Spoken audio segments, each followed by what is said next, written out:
It's games like this that made this match the most exciting Blitz chess contest since the World Chess Championship at the end of 2024. We had Hans Niemann, the bad boy of chess, playing on one side in Moscow, Russia. He has the black pieces in this game, and his opponent, Daniil Dubov, white pieces, both Blitz beasts, and they're not just playing for money and prestige, but the loser has to do a lie detector test. One question picked by the other, and no news on that yet, I'm afraid. We wait with bated breath. What will the question be? I mean, do give me your thoughts down below. But let's dive into an exceptional chess game here. This is a stunner. Move 8. The move that opens the game is an English here, played by the Russian player against the American, and Hans goes with this knight f6, knight c3, and e5 is a Sicilian but with colours reversed. They've got 3 minutes each, plus a couple seconds per move. That's known as excrement.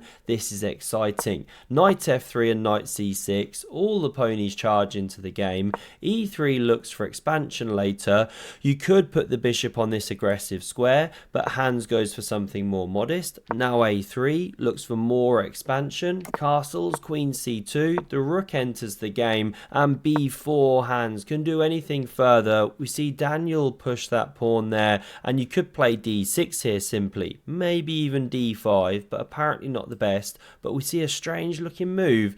Bishop f8, tucking all the way home. Dad's absolutely ashamed. I thought you flew the nest, but wait till you see what comes. Because after bishop d3, very aggressive setup, blocking this pawn, Hans now unleashes the whirlwind on Daniil on move 8. You could of course go for something conservative, d6, g6, many top moves here, but what we see played is the absolute smack bang wallop. Bishop takes on b4. Has Hans Niemann gone stark raving mad, or is it a brilliant move? What's the point here? Well, if you take, then you can go like this, hit queen and bishop. Now it drops back, then you take, and e4. Here's the tactical point. You drop back, takes here, queen takes, d6. Black is better here, slightly due to the better pawn structure. Are you even a pawn up, maybe? Yeah, I think you are. You're a pawn up.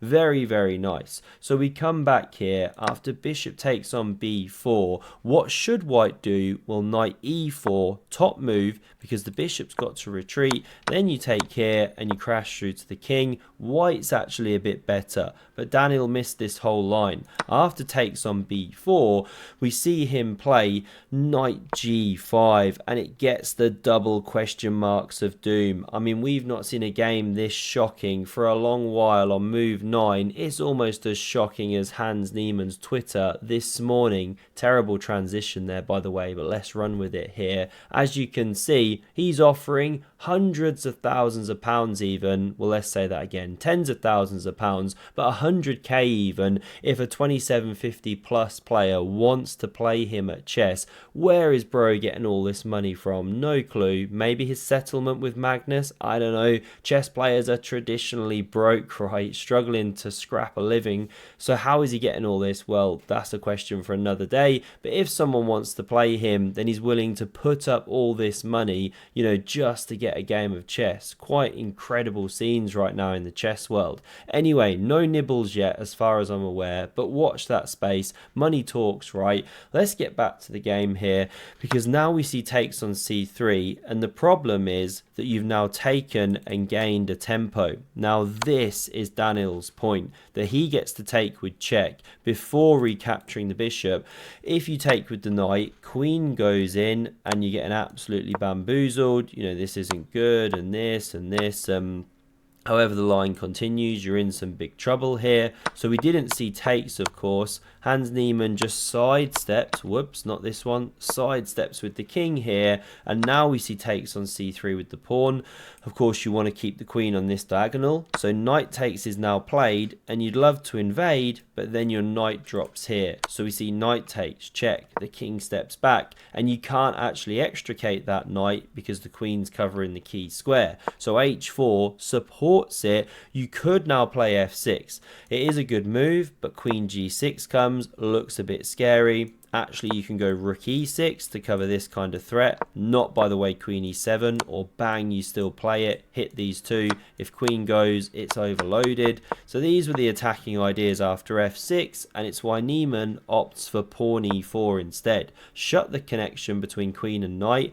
Now you're threatening to take, so it backpedals. Pawn is hit, and this is really good understanding. Don't go queen e7 and then f5 to support, that sort of thing. Instead, just go d6. Leave the pawn to drop. First, we see f3 flicked in, going for a trick. Take, I dare you. Then I invade. Not good, not good. So we come back. Instead, both players going for the stinkiest moves they can. F3 followed by f6. Normally big boo-boos, but here it makes sense because you force this sequence. Now the bishop comes to f5, pin on the knight, h5 is played, queen e7, h6, big progress, but bang. You shatter the pawns, leave white with a structure that only a mother could love, and after takes, now Daniil wants to keep the attacking forces on the board, so he sidesteps here, but all options there were really unpleasant because now Hans wins another pawn. We get rook b1 to hit this one,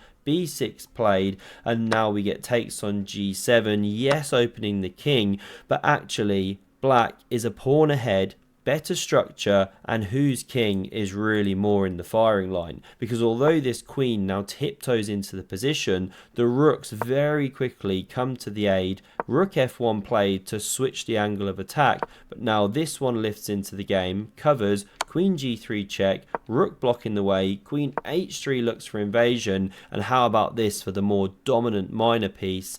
An absolute dragon is born in the center of the board, covers the queen's invasion, and looks to rip this one to shreds. I mean, this one absolutely crying here, just hemmed in by all its own pawns. We see rook h1 trying to attack here, but Hans very calmly now just gets the running shoes on, sidesteps, and if you want to invade, well, big deal, you can block, you could even run with the king, and so on and so forth. So instead, Daniil tries queen f5 here, trying to switch up the angles of attack. You could go knight d3 check, it's hopelessly lost for white, but instead Hans doubles the rooks here. He's going to crash through on g2, then there's massive problems with the knight supporting, whoops, and after this move of bishop d2, wow, that's disgusting. Now we see the crash through on g2, rook h7 check, this one blocks, and after check, king e7, Daniil actually is just so fed up with this particular game, game 4 of the match, he resigns it. Why? Well, you're just hopelessly lost. Like, let's say you take and take,